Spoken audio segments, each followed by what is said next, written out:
For this game, we're in the year's 1988. We're in Boulder City, Nevada, which is nothing. It's in the middle of the desert. We're in October, so summer's ending, but it's still quite warm outside.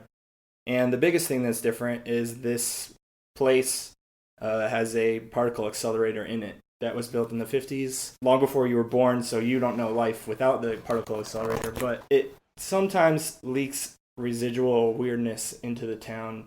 Most of the time the adults don't believe you, or they write it off, or explain it away, but there's all sorts of things happening here. And with that particle accelerator being built so long ago, there's a technological advancement that happens. So robots are all over the place, but they're not like weird to you. They might be cool in the way that trains are cool to kids, because it's just a cool big thing you don't totally understand. But to grown-ups in this place, robots are whatever. It's like animals in the Flintstones. It's just like, that robot mows my lawn, and I don't care. To you there is a little sense of wonder to their existence. But that pretty much sums up the setting. And the four of you all are 12-year-olds who go to school together and hang out.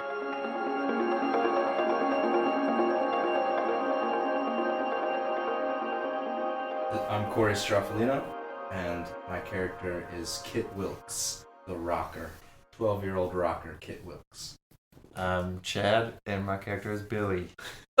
Just Billy. Also just Chad. It's just Chad. My name is Jordan Dreyer, and I'm playing a character named Peter Timmer.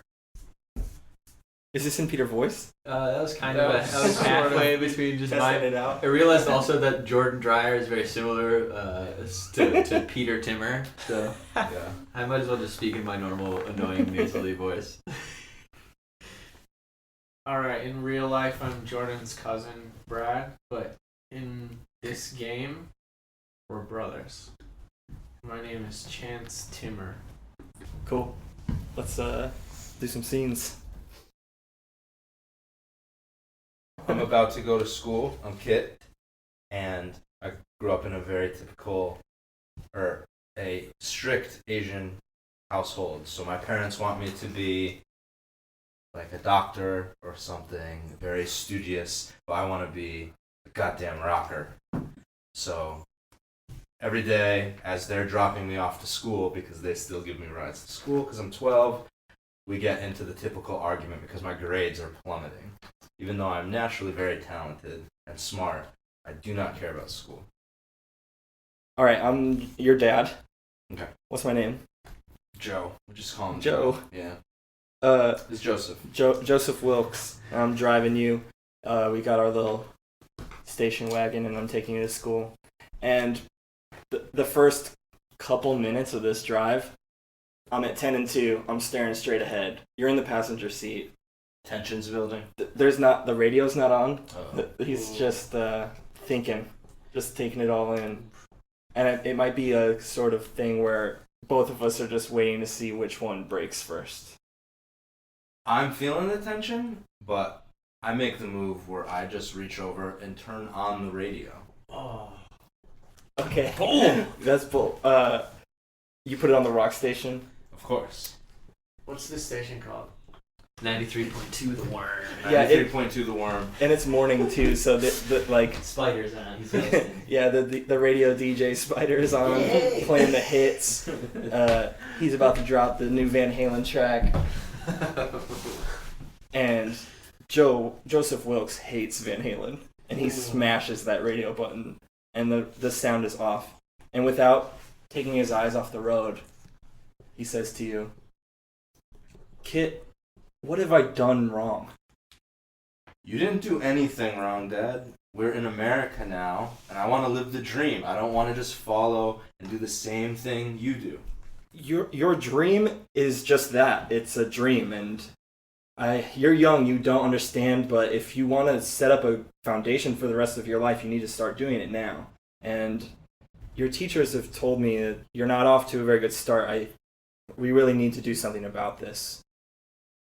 Dad, rockers don't need foundations. Where did you get They it in need your mind? They need skill. They need the time out of their day to practice towards that. They need raw talent, and they need appeal, and that's what I'm working on. I do not care about school.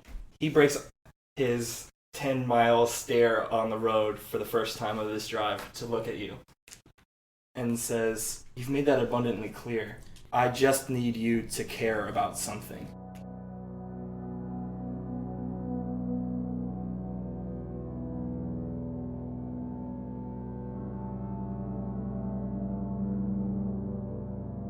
Peter Timmer. Alright, so it's Monday morning, and I am predictably late for my first class because I'm at the library trying to convince the librarian, whom I know well, Mr. Walters, to allow me to check out more books, even though I have not returned the ones that I previously checked out on Friday.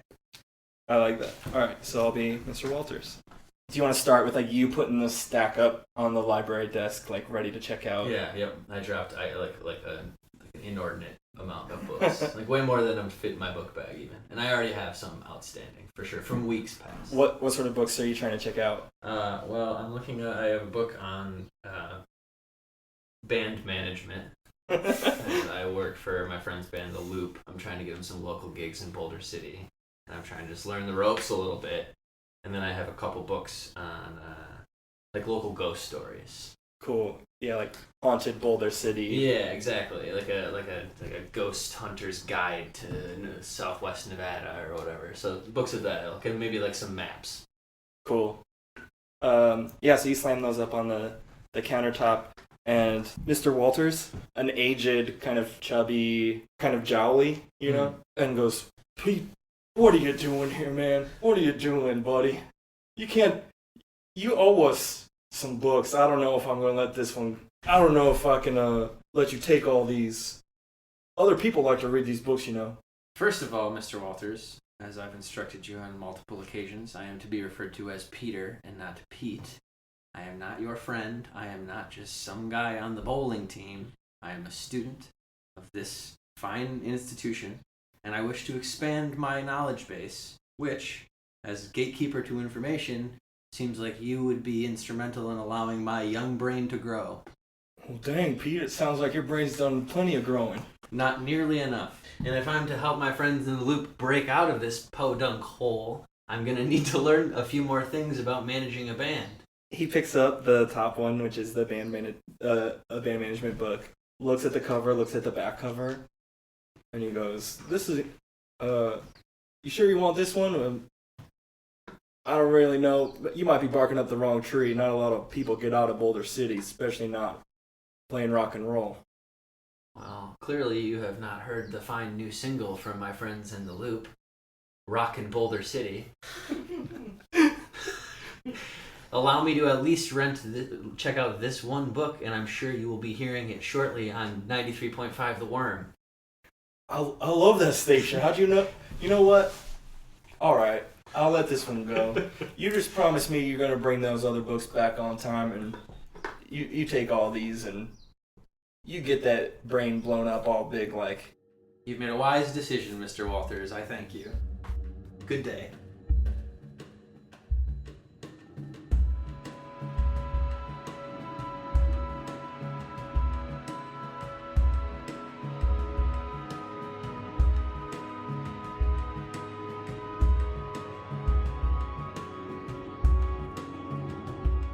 Pans from Peter.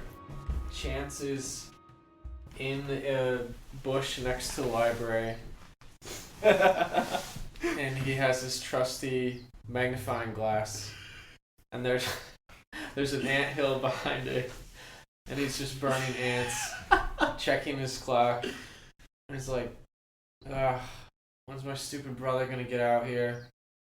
Been burning ants for like half an hour. I seriously just want to go home. What's going on? As you sort of finish that monologue, Peter runs out, and you both can like get on your bikes and head to school. You're gonna be late, but you should go. And that brings us to Billy. It's Monday morning, so I woke up about 6:30 in the morning. I gotta get up and feed the chickens. Give some straw to the cattle. It's not really been the same since my dad died when I was 8. And me and my brother Gus, we really need to take care of the place around here. My mom's just pretty much in front of the TV all the time, and the mouths need to be fed. So we were out there working early, and then I walked to school. You don't have like a tape player or anything, probably, do you? I was Switchblade. Okay, that's not exactly what I was after, but Oh, It's about good to listening see. to music. yeah. I'm walking down the road, just Doing flicking it tricks. nervously, just trying to listen to it.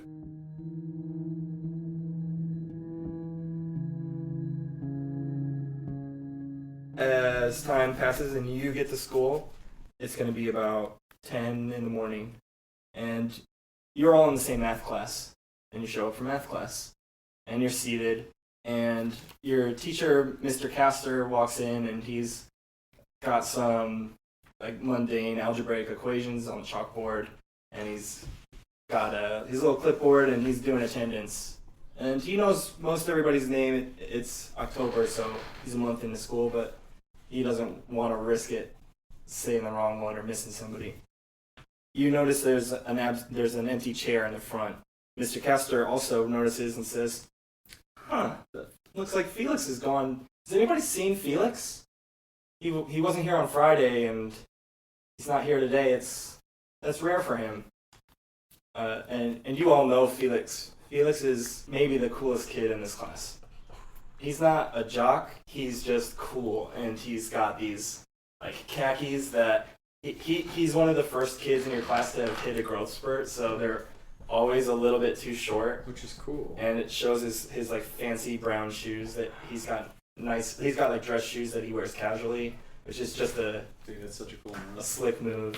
And he's got this very cool RoboCop ringer t-shirt that he wears all the time. Your mental picture of him is him standing there, these pants just above his ankle and his glowing RoboCop t-shirt and this golden aura around him, and you just, even though you four are maybe a bit of outcasts, he's always super cool to you. He's cool to everybody. He's just everyone's friend. But he's not here.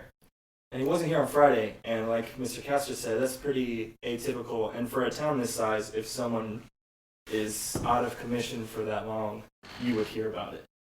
But you haven't heard anything about Felix. He's just not here today. And Castor shrugs and carries on teaching you algebra for the next 45 minutes, or trying to. Felix sits in the front, in the center, and he's the one who's raising his hand at every question. So this class is a little bit awkward, in that a question will get asked and no one's prepared with the answer. And the four of you, I imagine, kind of sit in the back. You're that kind of kid. Each of you are. You maybe share some whispers, you pass some notes, flick some paper footballs. For the most part, class goes uneventfully. Chance, you sit by the window, and a lot of the time you kind of daydream and space out and Fantasize about ant burning. on a sunny day like today, you just wish you had your magnifying glass out there. And just past the basketball court and the swing set is this wooded area where the school ground kind of turns into more just rural space, and then beyond that are some fields. There's not really anything in that direction. And you know it well because you just stare out this window all the time. But as you're kind of daydreaming, you get these flashes of light in your eyes that it looks like it's like reflecting off someone, like someone maybe doing this with their watch, you know? And you blink and you try to make out where that light was coming from, but you don't really see anything. Just some flashes coming from deeper into the woods from where you are. The bell rings, you're all dismissed. You all can like hang out now. You have a little while before lunch, so you're in the hallways, you're on your way to the lunchroom. You're getting to socialize together, the four of you, for maybe the first time today. Peter. Dude, can I talk to you quick? Of course, brother. Okay, this sounds really weird, but I was like just staring out the window in math, and I think I saw something really weird. Like, it's gonna sound crazy, but like something was flashing. I don't know. Am I crazy? What? Certainly sounds peculiar, but I've read crazier things about Pine Ridge Forest. Guys, what's crazy is Felix is missing. he's missing. I feel like, I mean, he's not gonna get kidnapped because I bet you he's super great at hand-to-hand combat. Almost. Ironically, I'm not good at that. But man, he's good at everything. I bet no one's gonna really take him. So it seems so strange that he's not here for the second day in a row. But like, what if he was like trying to, I don't know, get my attention? Could that be what I'm seeing? I don't know. Flashing of lights is often used in emergency situations to notify somebody of a dire circumstance. Yeah, but you're such a weirdo. I feel like you try to get my attention, not necessarily yours. You are by the window. I guess that's fair. I'm just worried. I'm sorry, man. I'm sorry. What do you think, Billy? I mean, I'm so tired. I felt like I was seeing flashes the whole time too. So I don't know. Perhaps an animal could have made the flashing? I doubt it. I don't know, man. It didn't look like an animal to Well, me. there is, not to alarm anyone, but there is precedence for the disappearance of children roughly in our age bracket in this city and the surrounding areas. I've read a few newspaper articles, microfiche at the library. This kid's talking about microfish, and our friend is missing. Well, he's not really our friend, but let's be honest. He's the most popular person who actually talks to us. Unless you count Mr. Castor. I don't count Mr. Castor. Well, what do we do? I mean, we're stuck here in this prison. School is a prison. I mean, could we, like, I know coming from me, like, I always just want to cut class, but, like, for real, guys, I feel like we should get out of here and at least go check out the woods. In this particular situation, I think it would be justifiable to perhaps find a way to escape our current constraints. Dude, are you in? Yeah, I'll go. I don't care. Let's do it. My dad's gonna murder me, but Am I the only Let's one do who's it. noticed the fire alarm to our left? Oh, man. You don't know how many times I've thought of doing this. Please give me the honor. Can I do it? Absolutely. Alright. Let's do this.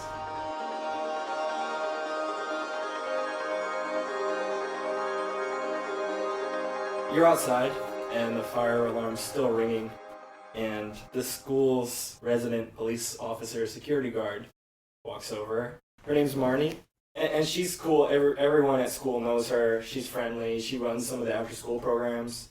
She likes to hustle kids in basketball on this playground at recess. But she walks over and sees the four of you kind of like at the back of the group, and just says, "Well, hey, gang, how's it going? Hi, Aunt Marnie. Hey. Hermione. You having a fire drill, huh?" So, well, at least it's nice out here, right? The weather is quite pleasant indeed, Aunt Marnie. You shouldn't be out here much longer, you know. These fire drills, they're fleeting. How was first period? Lame. School's a prison.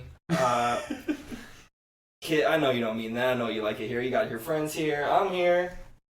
Where would we hang out? I mean, you know what prison's like. Is the comparison not valid? Dang, kid. Not that you went to prison, but you know, you work in prison, right? You're a cop. I Are am you a cop. a real cop?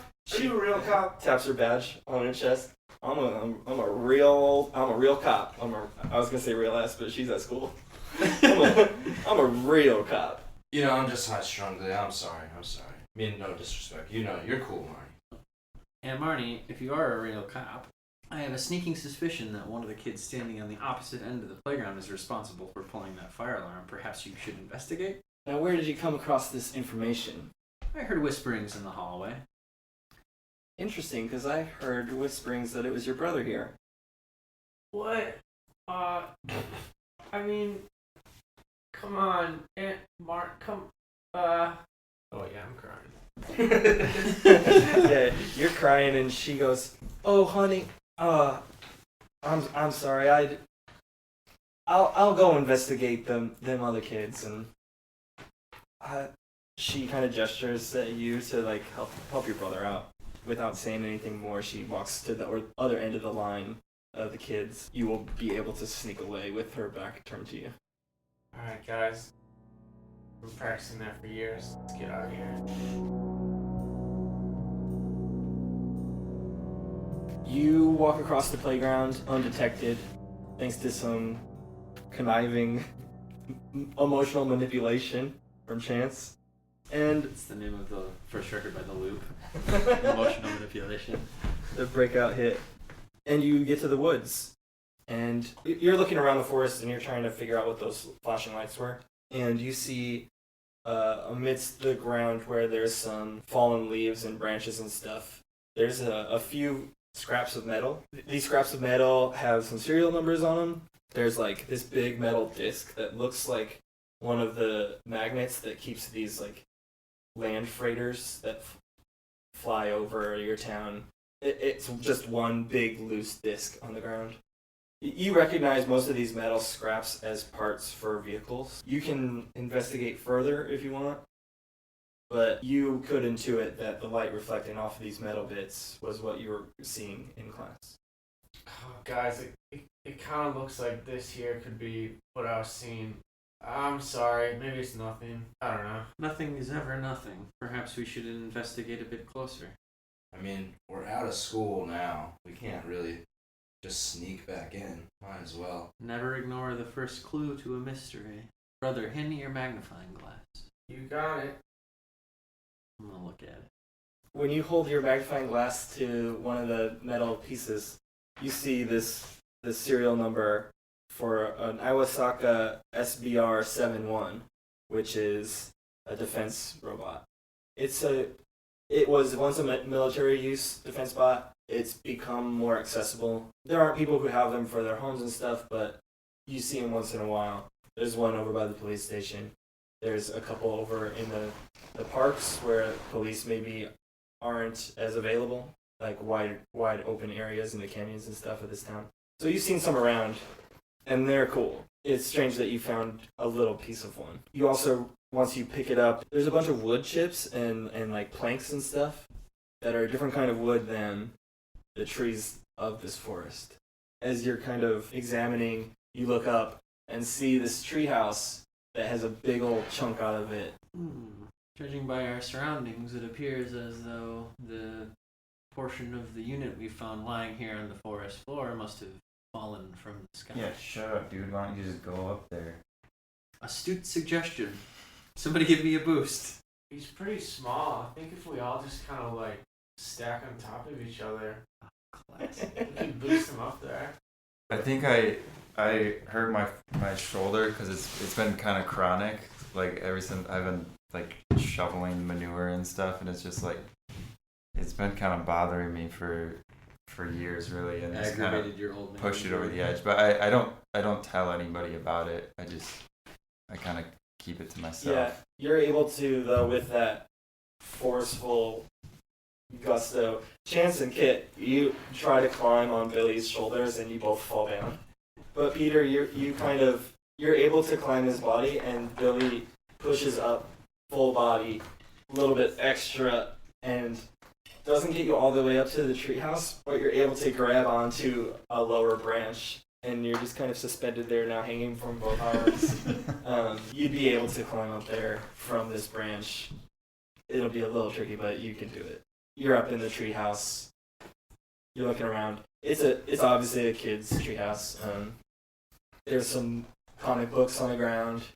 There's like beanbag chairs. There's a couple posters up, like that one Farrah Fawcett poster. There's a RoboCop movie poster up there.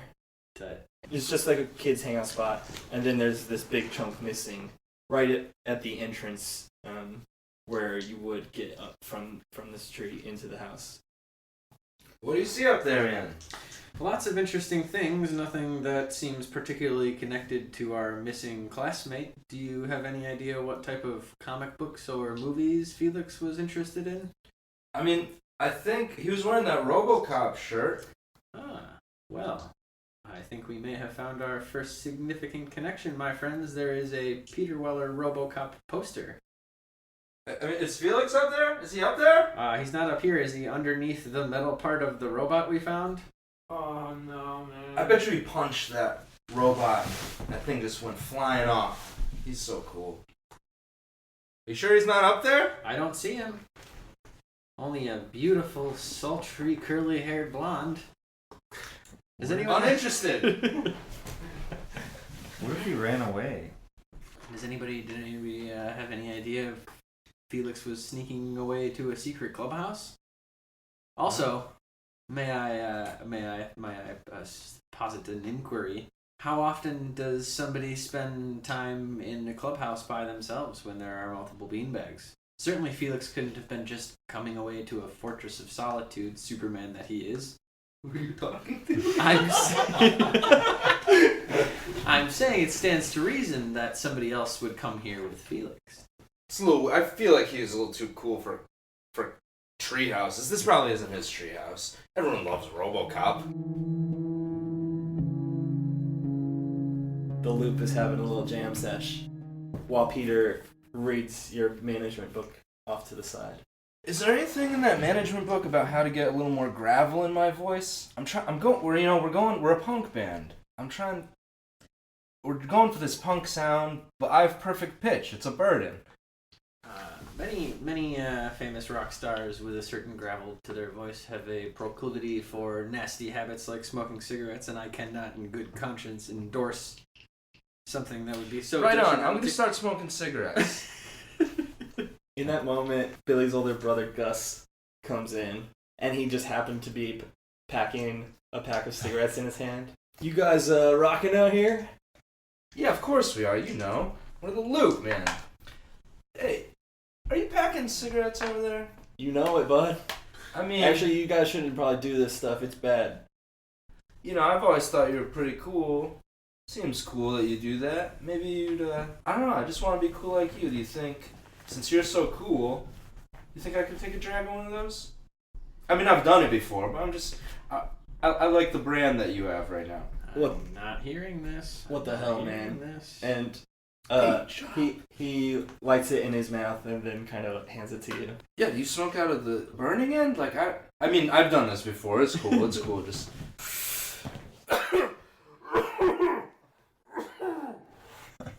He takes it back from your hand as you try to cover your mouth in revolt of the cigarette. What might be your first? I don't know if that's gonna work, man. I don't like that at all. He puts it back in his mouth and just kind of silently laughs, like just smirks at you. Says, "Well, you guys keep on rocking. I gotta go to work." Billy, just so you know, I don't think your brother's cool at all. Let's take it from the top, okay? See if it's more gravelly this time. Gus looks at you, Billy, on his way out, and says, "Ma's asleep on the couch. Just don't rock too hard." And he heads out. And as it pans away, Chance is holding his pack of cigarettes somehow.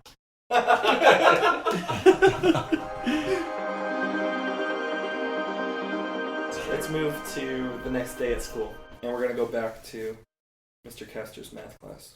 It's 10 a.m. You're in Mr. Castor's class. There's some new formulas on the chalkboard, and again, this chair in the front is empty.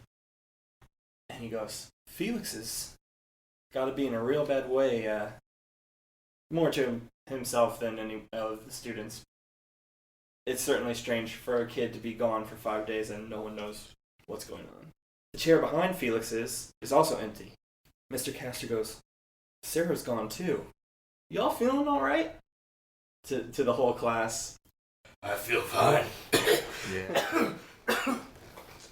Is there a bug going around, or It's not a bug. No. anybody hear anything from Felix or Sarah? Oh. He kind of shrugs and carries on with his algebra lesson. And 45 minutes later, the bell rings. You're dismissed again to hang out in the hallway and head to the lunchroom. Now Sarah's gone? I mean, she might just be sick. She always gets sick. But Felix has been gone for what? A whole week now? A whole week. And does anyone find it particularly suspicious that the faculty of the institution we attend, who are in charge of the well-being of the student base, have not heard from, say, Felix's parents about why his absence has been extended? I mean, you know, his dad just has to take care of so much stuff. Felix pretty much lives on his own. Or maybe he could be helping out his dad. I mean, it just seems like in that situation, a parent would have notified the necessary authorities, or the authorities would have sought out the answer to the question. Authorities. authorities in this prison. I don't think anyone here actually cares or wants to help find Felix. Anyone but the four of us. And when Exactly. authority figures fail us, I don't really should we care. not take matters into our own hands? What's the matter, Billy? I mean, Felix is fine with me, but I don't really care. I don't know. I just think it's strange that, he's been gone for a whole week. I mean, I'll go with you guys. I don't care. You never do you, Billy? What else am I gonna do? I'm just having a thought. What if we went and talked to Aunt Marnie? Because, or at least visit her. Like, we might overhear something, or we can ask her if they know anything. I don't know. It just seems too weird now. A week's gone by. I think that's a worthwhile suggestion, my weirdo brother. I told you, man, never call me weirdo. You're all in the school cafeteria, and it's footlong hot dog day, and everyone's in a good mood as a result. But you go through the line, you get your food, you sit down. Marnie typically is in the lunchroom, just kind of overseeing the kids while everyone eats lunch, and you see her, catch a high five from some kids, and she comes over to your table and says, "Hey there, gang. How's your day going?" Oh, tired. Yeah, I mean, I'm pretty good. I actually kind of wanted to talk to you about something that's been bothering us a little bit. She pulls up a chair from the adjacent cafeteria table and sits backwards in it. Fuck, she's good. And she puts both arms on the back of the chair and she goes, "Well, what's going on, Chance?" Well, I mean, I'm sure you know, but Felix has been missing for a long time now. And I think we're all just a little bit weirded out. Has anyone heard from his dad? Have you heard anything? Felix is missing? Roger is Felix's father. I just saw Roger at church on Sunday and he seemed fine. What day say, Thursday? I saw him just yesterday and he didn't mention anything about Felix being gone. But, hold on. Mr. Castor has been saying every day that he's missing and asking us what's going on. And now another classmate, Sarah's gone. Like, you really don't know what's happening. Also, you saw his dad at church on a Wednesday? All of life is a prison. Religion is the opiate of the masses. She's like making that kind of scrunched up face, like trying to figure out what the hell all of you were talking about. I might stop over by Roger's place tonight, and they're still out that yellow house on Fairbanks Avenue, right? Over there. Yeah, the Yellow House, Fairbanks. It was built in 1948. Well, you learn something new every day, But how about tonight? I run over there and see what's going on. Yeah, if you see Felix, just tell him hi. Just tell him hey. Tell him the kid said what's up. She winks at you and says, "I'll be sure to tell him that."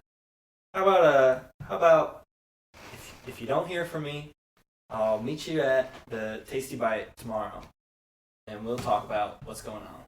Sounds good to us. Sounds good. Thanks. We'll be Thanks, in our Officer we'll be in our booth.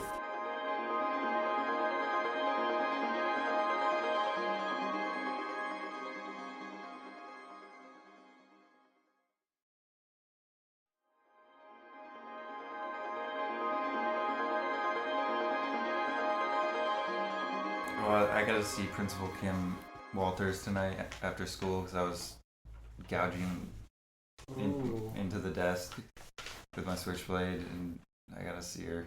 So I gotta stay after for that. Her secretary gestures you into the open door to her office. She sees you come in and goes, "Billy, sit down, please. I know things haven't been so easy for you, and again, I'm sorry for the circumstance, but we've got to stop acting out." It's just so boring. All this school. I don't know why they're telling them. Why do they even bother? They don't care. They don't really care about us. Who doesn't care? Nobody does. I don't even know what they're telling us. Billy, you know why I took this job? No. To help out kids. I know it might have been a while, but I was 13 once too. I know it's not the easiest. like the only thing I really care about is this band. So I don't know why I have to learn any of this stuff. The loop, yeah? Well, yeah, that's why I Peter's gouged been it into telling- the desk. I've heard all about the loop from all the kids in school. You guys are the talk of the town. Yeah, we're gonna be the talk of the nation. There's a cutscene where everyone's moshing. It's at the bottom of the screen. It's like the year 2000. And it's just a fucking enormous wall of death pit. And it cuts back to the principal's office. Real quick, it's just Yeah, it's just a flash. a flash forward. And Mrs. Walters says to you, "Well, Billy, if the loop does when the loop does take off and become a rock and roll sensation, you're gonna need to know math, so you know how much to charge your tickets, how much to sell your T-shirts for. You're gonna need to know how to read." Yeah, but Just- that's what Peter's for. Peter's learning all that stuff. He's got books and everything. You might just not have a All I gotta do is hit the drums. She just looks dumbfounded and says, "All right, Billy. Well, you hit the drums real good, and I'll see you this time next week." That night, you elect, instead of hanging out all night at the Tasty Bite, to take a little field trip, and you're gonna go to Fairbanks Avenue, that yellow house that Marnie has told you is Felix's house, where he lives with his father Roger. You all walk up and you see in the yard just like a kind of like maintenance bot kind of patrolling outside. There's no car in the driveway. Roger being the only person in this household who can drive, it's safe to assume he's not home right now. As the maintenance bot kind of circles the corner of the building and heads towards the side and then to the backyard, you have a moment of opportunity to approach the house. And as you do and you go towards the front door, you can see some flickering lights inside. Looks like this is our chance, guys. What should we do? Well, I believe proper protocol when trying to alert somebody in their home is Just go open the door. well, that would be breaking and entering, I think, according to statute 51.2. Oh man, you say Of I'm the the board. weirdo. Come on, let's go. All right, fine. Let's go in. And you go to the door, it's not locked. You're able to just do the handle, and it's kind of creaks when it slowly opens. And you peek in and you see these lights, as now you're on the other side of the door, are the bright flashes of the television. And as you enter and you kind of get a lay of the land in this living room, once you enter the house, you see that the flashes of light from the television are RoboCop on VHS. Beyond the TV is a door that's slightly open into what you can guess from these like sci-fi posters on the door is probably Felix's room. Shall we investigate Felix's room? I don't Maybe there will see be more anyone around. RoboCop paraphernalia. You guys go in. Just go in. Let me know what you see. Let me know what you see in there. Billy, stay with me. I need to tell you. I didn't talk to you about something. I know you don't like Felix, but you're the only person. I know you don't like him. I don't know. What? But you're the only person who knows I have a crush on him. And you're totally okay with the fact that I have a crush on Felix. So I'm just saying, for me, man, you're my best friend. Be cool. Just be cool. And come on, we gotta I mean, it doesn't matter to me. I've told you before. Like, nothing matters. why would I care? Well, hey, I appreciate it. I appreciate it. And despite what anyone says, what Chance says, you're a good drummer. You're a good drummer. Come on. So just the Timber Bros are gonna go into this room, I think, because Classic. this will be happening outside. I got my speaking spell in my backpack too, so I could smack someone in the head with that Sweet. thing. So perhaps let's slowly push the door and we'll go in back to back so that all our bases are covered. Sounds good. Back to back, push open this door in like a buddy cop reveal moment, where on Felix's twin-sized bed is this large metal orb that is kind of like not quite rotating, but trying to find its balance as it hovers above the RoboCop bed sheets on the twin-sized bed, and you can see the the magneton disc, similar to the one you found earlier in the woods, trying to hold it up, but being off balance now that there's only one instead of two. There's a couple other metal plates missing from this kind of section on its left. As it turns, there's a big circular lens in the center with black glass on it that you aren't able to see through. But you hear a mechanical, like, whirring sound that goes and is now, the lens is now facing you. Like, I don't know much about robots, but things out there looking at us are trying to speak to us. Got anything in those books? Nothing that could possibly translate the language of an automaton. Automaton is what I wanted to say. He's 12. He's never heard anyone say the word before. It is certainly incapacitated. It appears to be missing an instrument very similar to the one we found beneath Felix's potential fortress of solitude in the woods. Oh, that's a good point. I didn't even put that together.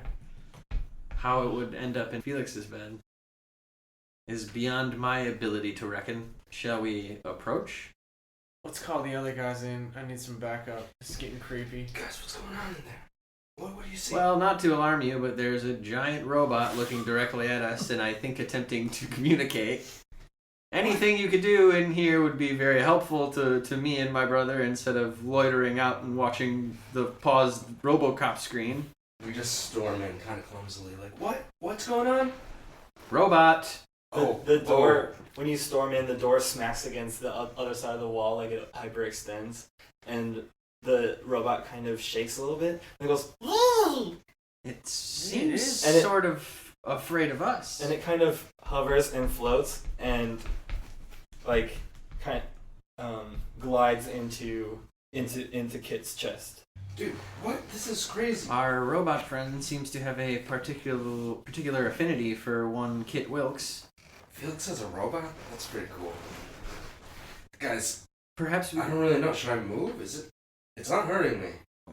move slowly, if at all. I mean, Chance, you brought your speak and spell? I mean, it's in my back. Wait a minute. Perhaps we can communicate robot to robot. Oh, you think that would work? I mean, They're programmed to understand text. all right, man. I mean, but you're the bookworm. I'm gonna hand this thing off to you. I mean, this thing actually seems kind of friendly. Yeah, let's try and communicate with it. I'm gonna move very slowly, or try not to move at all. Well, the first thing to do would be to inform our robot friend that we mean him no ill will. So perhaps the very classic Area 51, we come in peace would do. And before you even put it into the speak and spell, this orb goes. That sounded like the cadence of a human voice. Could it? No.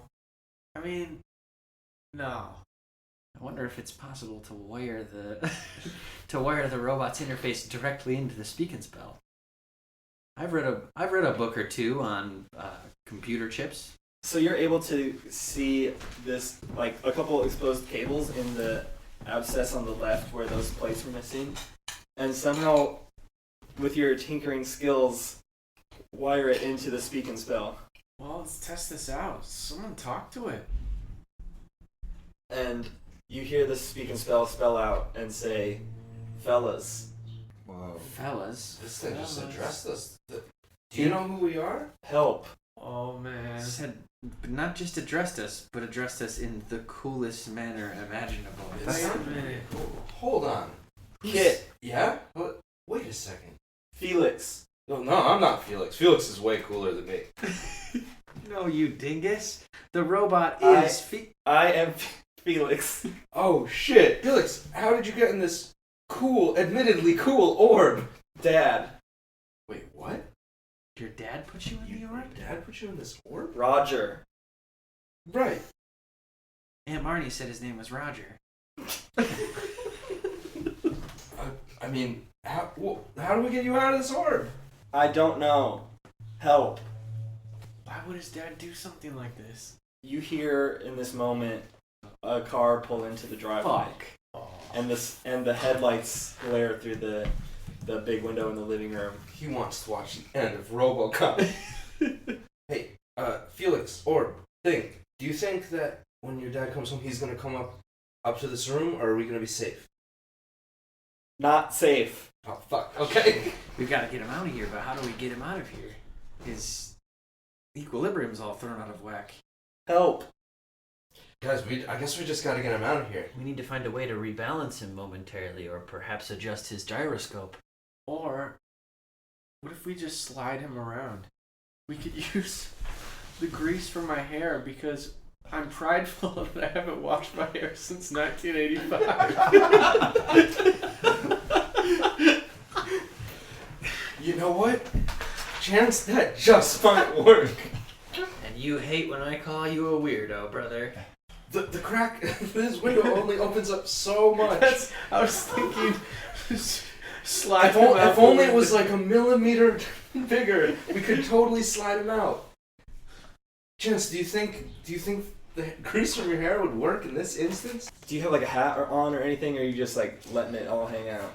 No, I've got a hat on. What kind of hat? And like also, do you have long hair? Do you have like curly I hair? have really long hair, and I have one of those hats that has those floppy ear things.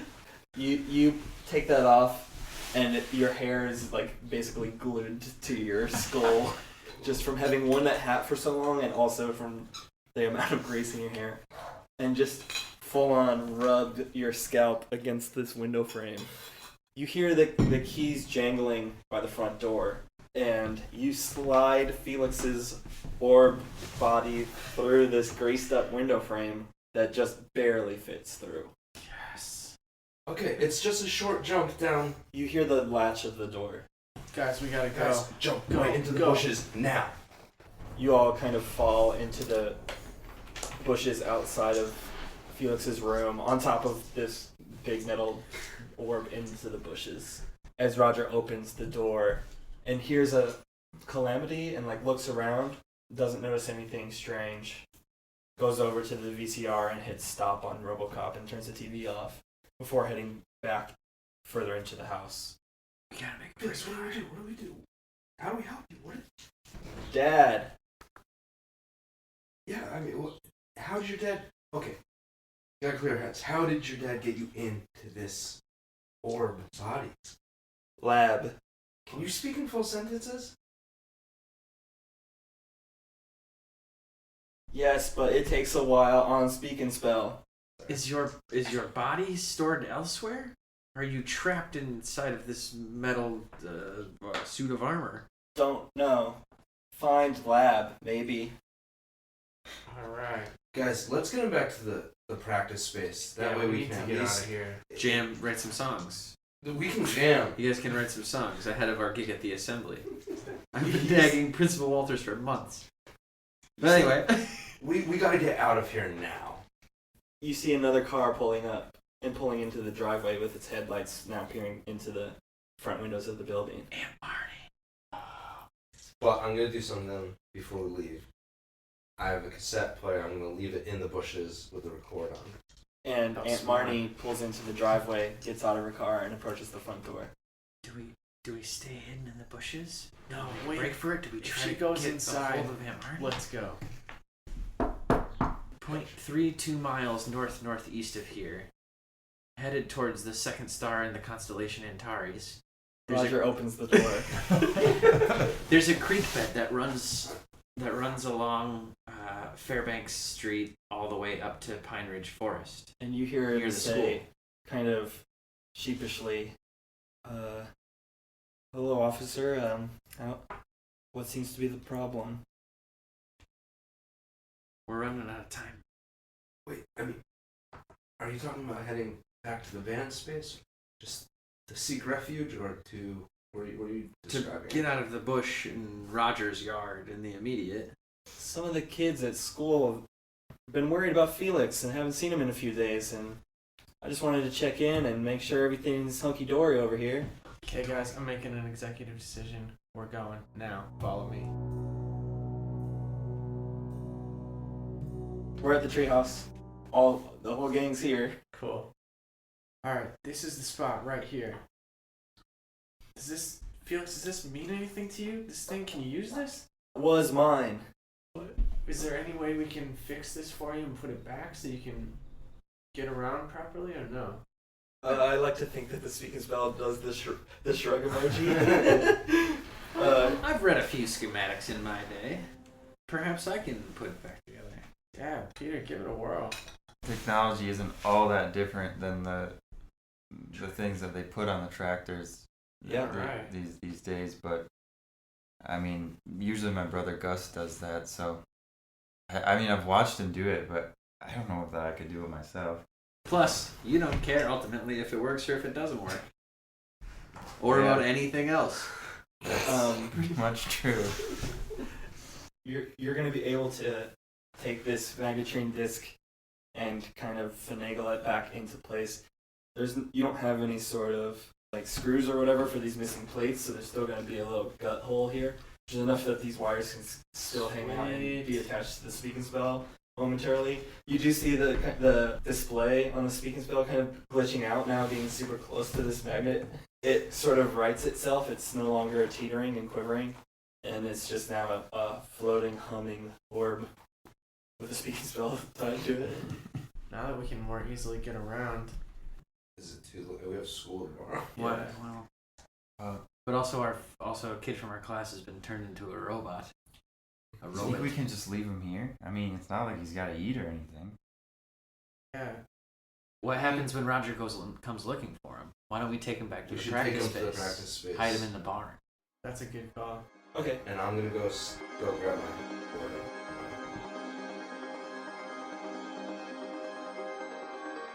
Okay, guys, I ran here. I haven't listened to this yet. I just went, grabbed it. I mean, things felt weird at the house, but luckily I don't think anyone saw me. So.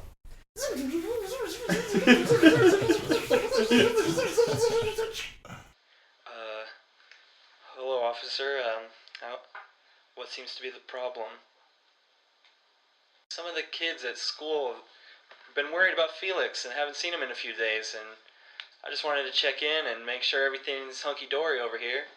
And Roger says, sure, why don't you, you can come in. And you hear some footsteps. And Marnie goes, oh, RoboCop's on? This is my favorite movie. God, Marty's so fucking cool. Hey, what the... And you hear like a slamming sound. Like just one big slam. And then you hear... And then you hear the sound like a carpet burn, like friction against a coarse carpet. And then you listen and the tape's quiet. You hear like maybe some faint sounds of a door handle opening, and it's quiet for the rest of the tape. And then it just goes to voice memos of me trying to do punk voice. Testing out your gravel. I guess that was the end of the tape, guys. So, Kit, dude, have you already listened to this? No, I ran here, man. I wasn't gonna stick around that house that long. Felix, what is happening, man? Dad.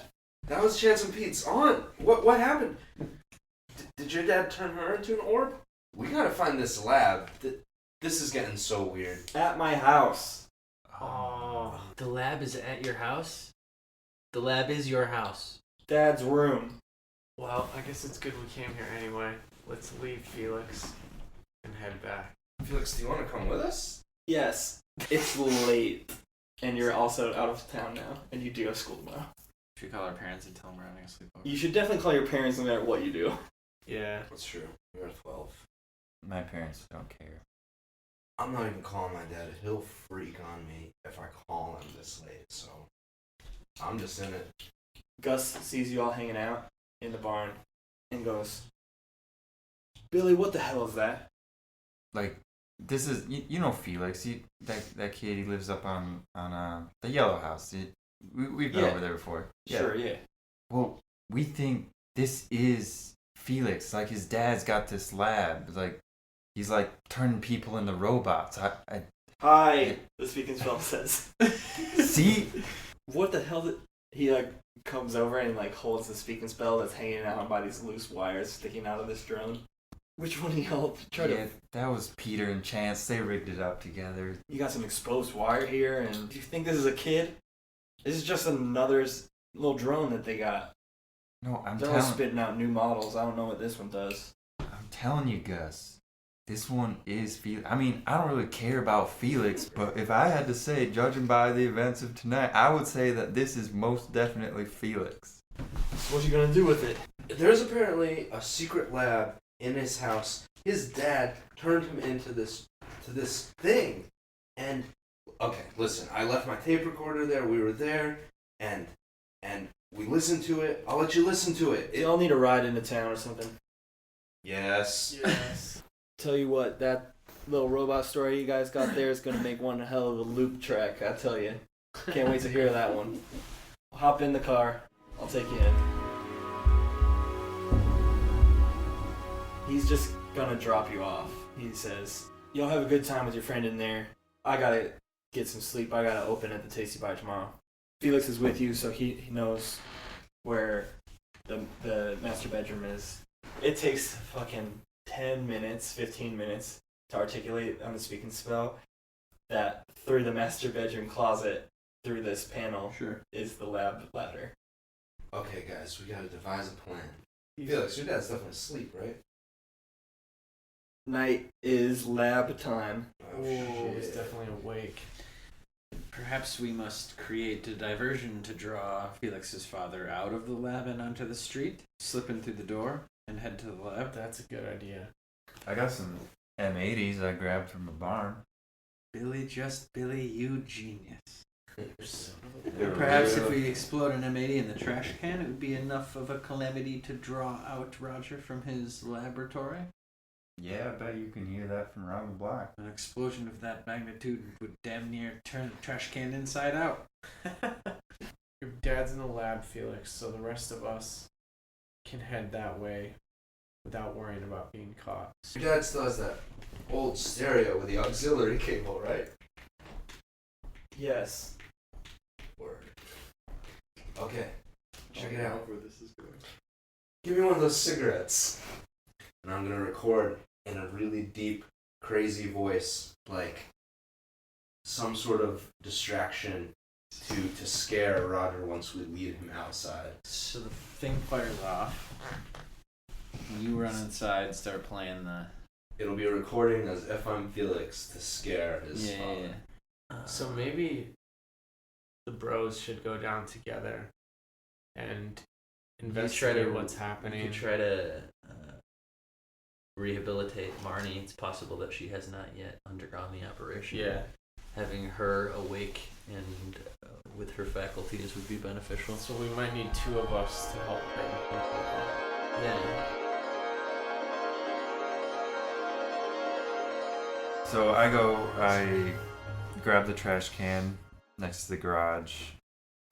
It's just got like an apple core and like a few bananas because the trash day was yesterday. So I go out to the street a little ways away because I kind of want it's going to be heard everywhere. So I kind of put it in a flat area where it's just like cement and a bunch of stuff to rattle from. So I take the M80 from my pocket and a lighter, which I asked for Kit because he's smoking now.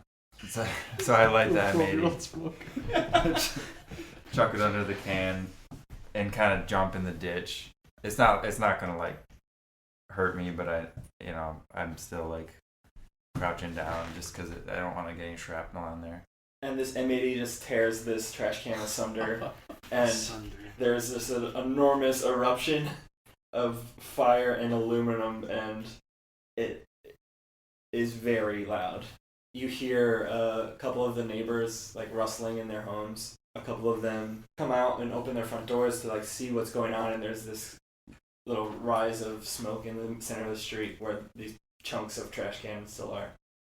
And Roger comes a little bit slower than the rest out the front door and sees this small fire in the street and kind of walks out into the yard a little bit closer to the street and try to get a grasp on the situation.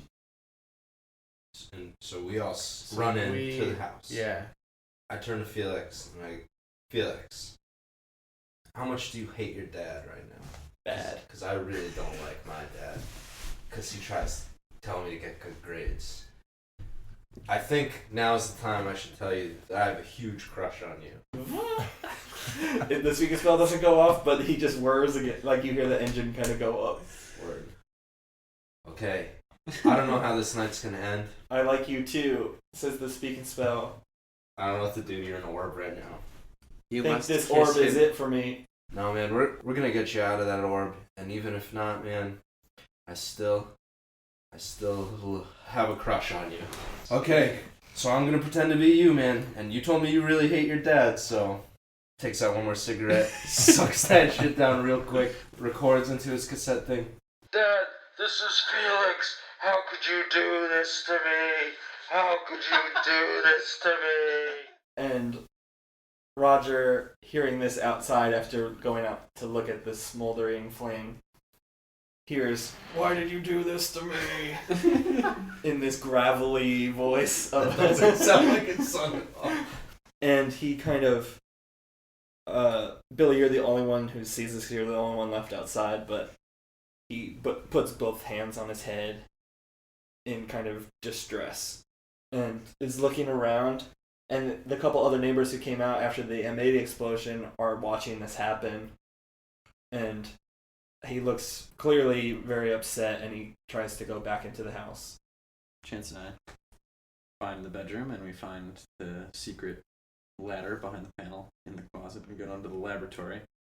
And it's immediately clear to me that if we're going to be able to fully resolve this issue, punish the offending parties, that there's going to be some preservation of artifacts and evidence. So while we walk around, I'm trying to make certain that we keep the crime scene as pristine as possible while we try to find the body of our friend Felix, our Aunt Marnie, and the missing Sarah. But I'm also trying to, in my curious mind, garner as much information as I possibly can, try to figure out if there's a way to put Felix back from his automaton self into his human self. So I'm rifling through documents, but I'm very, very exhausted. It's very late. It's well past my bedtime. And I'm rubbing my eyes, my vision's a little blurry, and in doing so, I knock over a cup of coffee that Roger had at his workspace, and it spills all over the schematics, all over the documents, onto some circuit boards. Sparks start flying. Some things catch fire. Oh my god. And now the situation's gone from bad to worse. Do you want me to tell you what you see in here first? Yeah. So as you descend the ladder and you see the lab, there is a desk with a bunch of blueprints and schematics and technical documents. You see shelves of various power tools and sort of scientific instruments that more than what you could just get at the hardware store. Mm-hmm. You see a lot of metal scrap and pieces of these drones and defense bots and magnetrine ships, just chunks of all these technological advancements of this era, incomplete, in piles in the basement.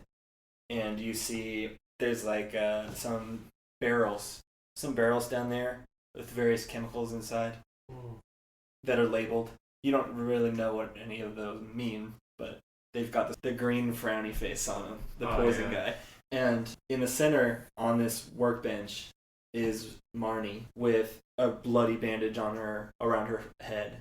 So is him and I's thing happening at the same time as well? So okay. So I'm gonna run over to Aunt Marnie and observe if she's awake. You can kind of awaken her. You can kind of shake Okay. her a little bit. Aunt and she Marnie. comes to. And she's her eyes are slow to open, and she's. We need to get you out of here right away. I know this is gonna be confusing, but there's too much happening I can't explain right now. Come with me. Chance? Yeah, it's me, Chance. We gotta go. And that's when Peter knocks over the coffee cup. These sparks go up, and some documents start to ignite. You're able to grab a handful of them. I mean, you're on fire now, but The you didn't roll a 6. most of the technical documents are gone, but you he's got like a legal pad on which he keeps notes, and you tuck it under your arm, and you go to help Chance try to help Marnie. And Chance, you see on the legal pad that is under Peter's arm, there's notes in very like crude, basic handwriting, and there's a like a spreadsheet or a graph almost where it says Felix, Sarah, in a different color. It says cop, and then they go off to the right in a grid fashion where there's checks and notes and stuff. And then at the top of this graph it says Lori, which was the name of Felix's mom. You hear a couple, some more whirring and beeping and mechanical engine sounds coming from various places in the laboratory as some of these robotic bodies stir awake. Roger is able to get inside through the greased bedroom window of Felix. Oh, God damn it. Billy, you see him kind of stumble through in a panic. He enters and sees you at the tape deck with the hovering Felix bot. And goes, "What are you, Felix?" And the speaking spell says, "Stop, Dad." And Roger kind of stands there and his arms fall down and his shoulders slump and says, "Felix, I'm so sorry. I got carried. I don't know what I have done. I killed my son. Oh I killed that girl from school. I killed that cop. I thought I could make you better. I thought I could save your mom if I just made a better body. If I just figured it out." And the engine inside of Felix is just working extra hard as it, even though it has its two magnetrine discs balancing it, it's shaking a little bit back and forth, and you can kind of feel it almost against you, kind of not quite nudging, but just shaking itself. And I imagine at this point you no longer rewind and continue to play your tape, so the tape just runs out, and it has this sort of low hum of a unplugged cable through the stereo. And then amidst the humming and the engine whir, you hear the fire alarm going off. Oh shit. As the smoke rises up from the basement laboratory into the master bedroom and sets off a smoke alarm. And Roger, now in a frenzy, looks around and runs to the back of the house to the master bedroom to see the smoke plumes coming out of the closet. The two of you see this arm reach down from above. He offers to pull you out from this smoking lab.